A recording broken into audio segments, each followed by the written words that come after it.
اب میں جس کلام کے بارے میں بات کرنے والی ہوں وہ معرفت کا آخری مقام ہے. حقیقت سے معرفت تک سالک پہنچ گیا ہے اور اس مقام پہ ہی is stripped of all ego, all identity. چھاپ تلک کیا ہے؟ آپ کی آئیڈینٹی ہے. آپ کی آئیڈینٹی گئی, آپ کا ایگو گیا, سب ختم. اب صرف ایک وہ ہے اور ایک آپ ہے. پریم بھٹی کا مدوا پلا کے متوالی کر لی رے منہ سے نینا ملا کے. ارے جب میں نے نظام سے نینا ملا لی, نظام, اگر آپ یہ سیریز فالو کر رہے ہیں جس میں حضرت امیر خسرو کے کلام کے بارے میں ذکر کر رہی ہوں, تو آپ نے پہلے اس میں سنا ہوگا کہ حضرت امیر خسرو کو حکم ملا تھا محبوب الہی سے, حضرت نظام الدین اولیاء سے, کہ اس زبان میں لکھو. اے طوطی ہند, ان کو خطاب دیا تھا, دا پیرٹ آف انڈیا, طوطی ہند. اے طوطی ہند, اس زبان میں لکھو جو سب لوگ سمجھ سکیں, کیونکہ مقصد تو یہ ہے کہ یہ پیغام جو روحانی پیغام ہے وہ ہر انسان تک پہنچے. تو فارسی میں لکھنے سے کیا فائدہ ہے, کیونکہ ہر کوئی تو نہیں سمجھ سکتا اس کو. اے طوطی ہند, ایسی زبان میں لکھو, کھڑی بولی میں لکھو کہ ہر انسان تک پہنچ سکے. حضرت امیر خسرو نے کیا لکھا؟ چھاپ تلک سب چھینے رے منہ سے نینا ملا کے. تم نے جو مجھ سے نینا ملائی محبوب الہی, تو تم نے میری آئیڈینٹی چھین لی. میں تو خود ختم ہو گیا, ٹوٹ گیا, بکھر گیا. جیسے مٹکی پھوٹی تھی پہلے, ویسے ہی میں بھی ٹوٹ گیا. سارا ایگو گیا, ساری آئیڈینٹی گئی, میں خود بکھر گیا, کچھ نہیں بچا. صرف ایک میں ہوں اور ایک میری روح ہے اور ایک آپ ہے. آپ سے نینا ملا کے میری آئیڈینٹی گئی. پھر وہ آگے کہتے ہیں, پریم بھٹی کا مدوا پلا کے متوالی کر دینی رے منہ سے نینا ملا کے. تم نے جو میرے اندر عشق حقیقی بھرا ہے, تم نے جو مجھے محبت دی, میری جو محبت انسیت آپ سے ہے, آپ نے جو مجھے اس عشق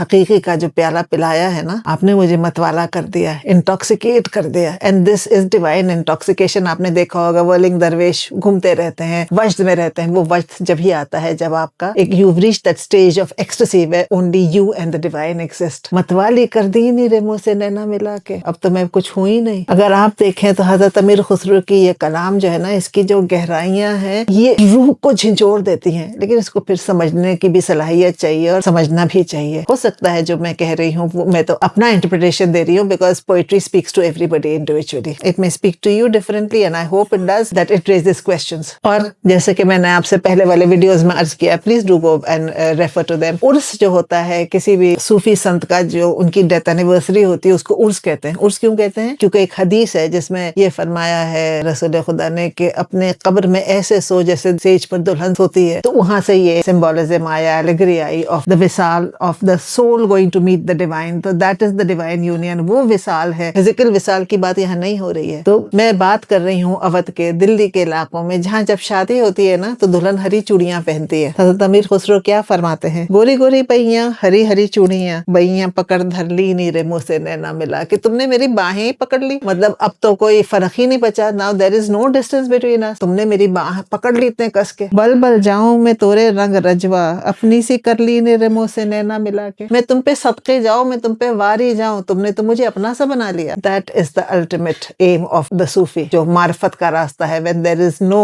I, there is no you, there is only one existence, and that is اوپر والا, جس کو وحدت الوجود کہتے ہیں. خسرو نجام کے بل بل جائیے, موہے سہاگن کی نیرے منہ سے نینا ملا کے. جیسے کہ پہلے میں نے عرض کیا کہ عرس جو ہے وہ شادی کو کہتے ہیں. تو اب میں سہاگن ہو گئی. Now I am yours. I have left everything. I have left all traces of any physical being, that there is no physicality left to me. There's a state of non-existence. I only exist in you. This Qawwali hides the entire Sufi philosophy in it, and that is why I love it.